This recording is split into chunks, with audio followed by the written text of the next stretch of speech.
seperti tunas. Tunas pokok yang membesar dan dia jadi pokok. Macam orang yang menanamnya tahajud. Tahajud tuan-tuan. Sebab Allah jadikan tumbuh-tumbuhan ni tuan-tuan sebagai benda ataupun perkara sebab yang menunjukkan akan kekuasaan Allah Subhanahu Wa Taala. Tuan-tuan bayangkan kita tanam biji kacang marah di kalangan orang kafir, dilihat akan kekuatan yang ada pada sahabat-sahabat Rasulullah sallallahu alaihi wasallam. Wa'adallahu allazina amanu wa 'amilus shalihat minhum.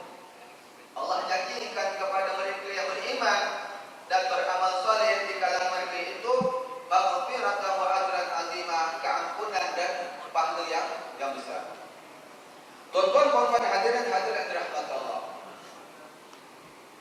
Hari raya mensyukurinya tuan-tuan. Kerana ini yang diberikan amaran oleh Allah Subhanahu Wa Taala dalam Al-Quran. Kalau kita diberikan nikmat, kita bersyukur, Allah kata. Bukan kita nak mengada-ngada, tetapi perkara ini dilakukan oleh para ulama untuk menzahirkan rasa syukur, untuk kita bergembira dengan nikmat kenabian atau nikmat Allah kurniakan kepada kita seorang nabi. Allah utuskan kita kepada nabi tuan-tuan.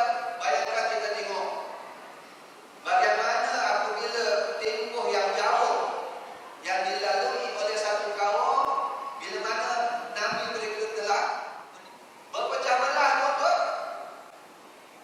berdedakan antara satu dengan yang lain. Walhal Nabi SAW dah ingatkan, bila aku telah tinggalkan kepada kamu dua perkara, kamu ikut dua perkara tersebut, kamu akan selamat. Iaitu yang pertama Al-Quran, yang kedua adalah sunnah baginda Rasulullah SAW. Tetapi umat manusia tetap berbelakang, akhirnya berpecah dan bergaduh antara satu. Allah takdirkan kita ini, datangnya seorang Nabi itu membawa rahmat. Datangnya Nabi itu membawa rahmat.